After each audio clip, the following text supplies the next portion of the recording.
A turtle made it to the water. Hey guys, what's up? MadSeason here, back with another video for you. Several months ago I made a video about the private server Turtle WoW being sued by Blizzard in an effort to get it shut down.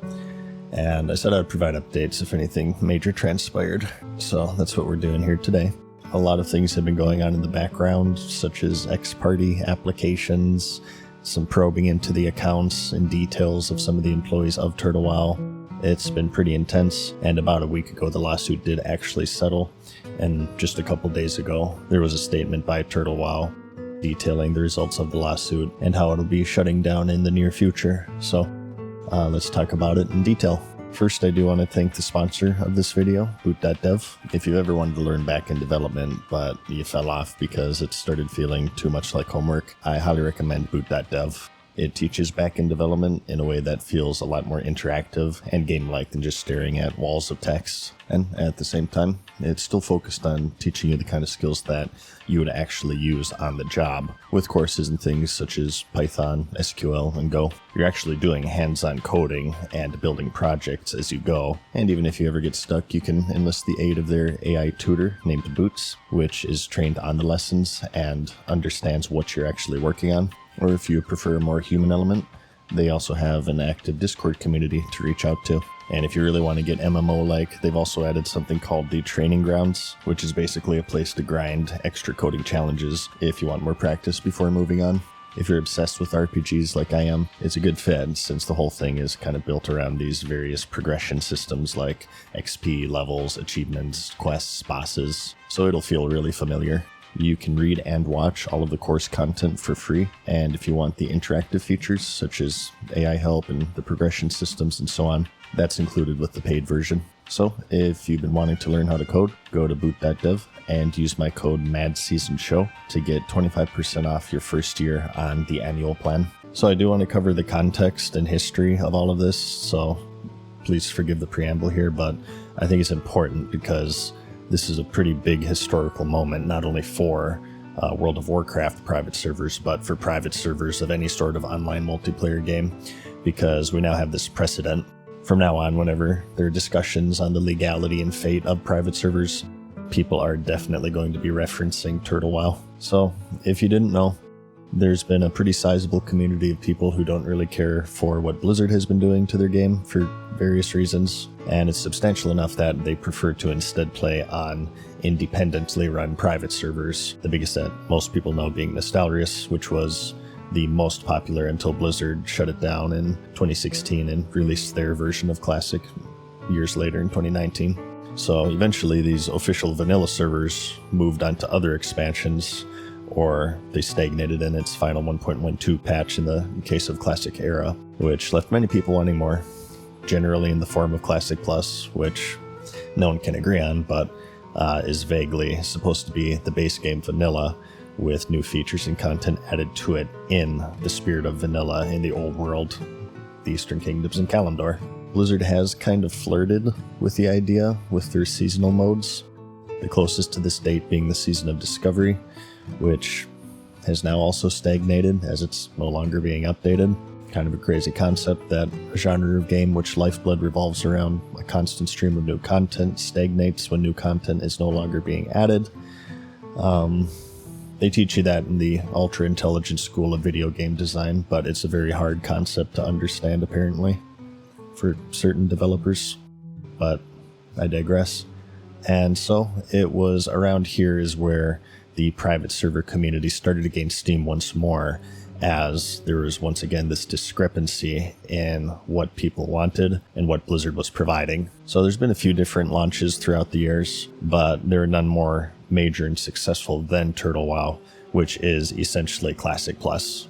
It has new zones, areas, dungeons, quests, professions, raids, abilities.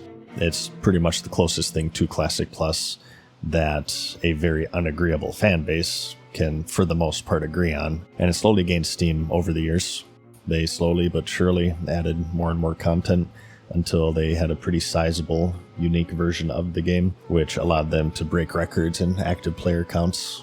They started to show their hubris a little bit by poking the bear and shitting on them in social media. which has kind of come back to haunt them. Although this would have happened anyway simply due to its size. There have been quite a few private servers for the most part, actually, but Blizzard tends to leave them alone until they become big enough to pose a threat to their player base and intellectual property. So it was inevitable that they would eventually be sent to cease and desist, which they reportedly ignored until Blizzard officially launched a lawsuit against them many months ago. So since we will be getting into the legalities here, I do want to say that I am not a lawyer. This is just my interpretation of everything. I do try my best to fact check, and I'm careful not to spread misinformation, but I am most definitely capable of mistakes, just as a disclaimer. But it's been pretty intense, with Blizzard even invoking the RICO Act, which was used to take down the Mafia. They alleged that Turtle WoW was an international crime ring, with employees across the globe, both within and outside of the United States. And from there, they had begun the process to go after the easiest people to reach, which were primarily citizens based in the United States because they were under their jurisdiction. This would include community managers and even somebody who just made add-ons for the private server. They sent out ex-party applications to these people and also the companies who facilitated the operations of Turtle WoW in whatever way. This would be programs like Discord because they wanted to see the private DMs between the employees, right? Or the company that hosted the server, or the YouTube channel associated with them, or payment processors to see how much they made off of the game, which did have an in-game cash shop.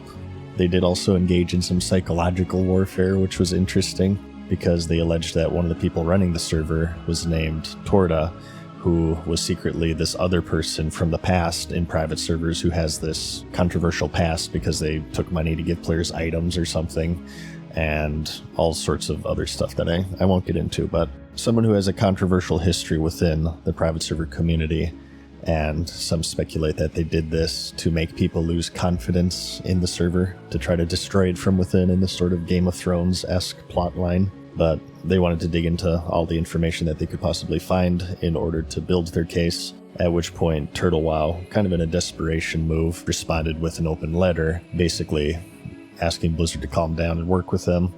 They were willing to hand over the project and work together, and they also cited other private server communities from other games, such as EverQuest, City of Heroes, and so on, to show that in the past, these private server communities can have a symbiotic relationship with the original developer.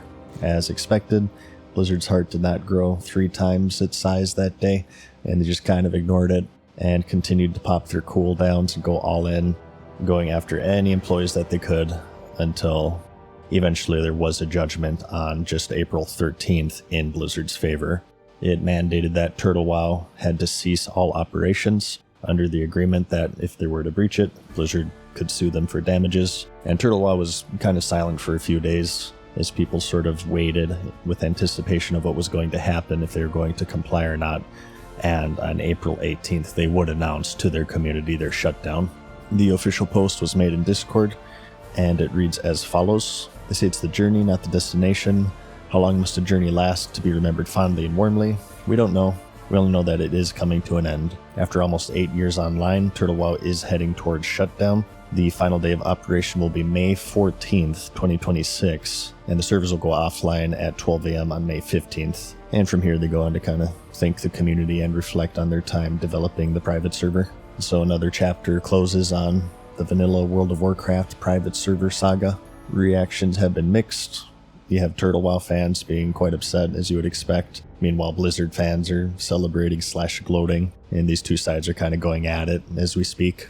Players of Turtle WoW are quite disappointed, naturally, although I can't say personally because I didn't play it, but apparently it was quite good. So there's some disappointment not being able to play it anymore, but not only that, there's definitely this frustration as it sort of highlights this disconnection between Blizzard and a substantial portion of their fan base, which has been an ongoing struggle for quite a while. Even getting Classic 2019 was a very difficult process, with, as you probably know, the developers kind of condescendingly dismissing people, and really it was only after these private servers blew up were they able to finally realize just how much demand there was for the game and how legitimate that demand was.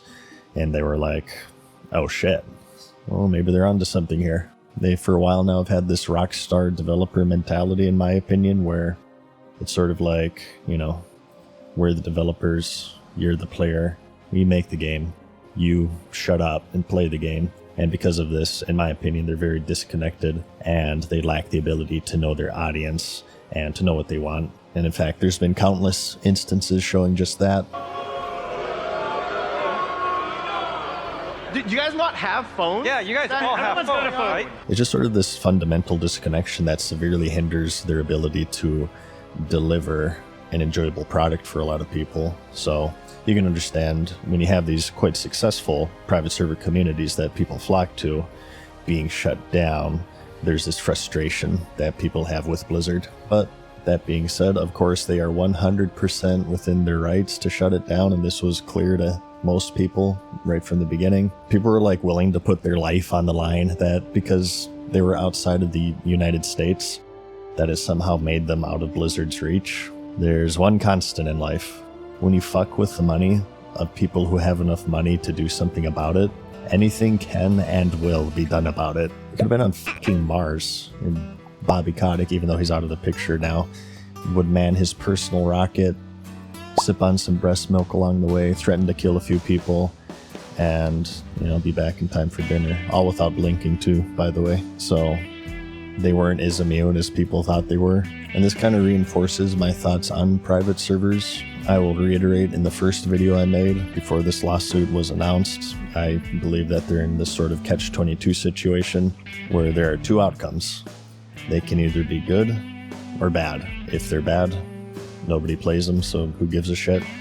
But if they're good, that's great.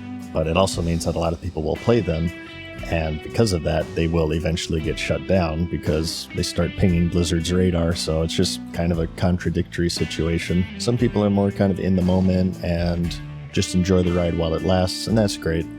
But these days, I want to have some sort of retention with my time investment, which is one of the more appealing things with old school RuneScape here, as I continue to water my vegetables. But anyways, that's about it for now. My condolences to all of the Turtle WoW fans out there. I definitely do get the frustration. It always sucks to lose something like that because, you know, it's not just a game, right? It's this community, and there's always this sort of somber feeling whenever you see these online communities get shut down, whether that be official or private. It's still a group of people who kind of came together over the shared interest, made friends, things of that nature. So I'm not really on either side. I'm not a private server guy, and I'm not a Blizzard guy either. I think I love World of Warcraft vanilla, but I think Blizzard is kind of dog shit these days, is kind of my stance. But I do think the situation overall is rather disappointing and sad.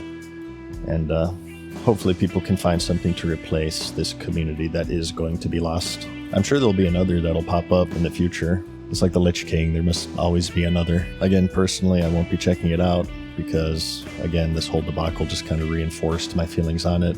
But yeah, anyways, I'm rambling. I imagine that this is the final update on this situation, unless something crazy happens. If it does, I guess I'll see you then. But if not, have yourself a good day. Take it easy. And I told you so, by the way.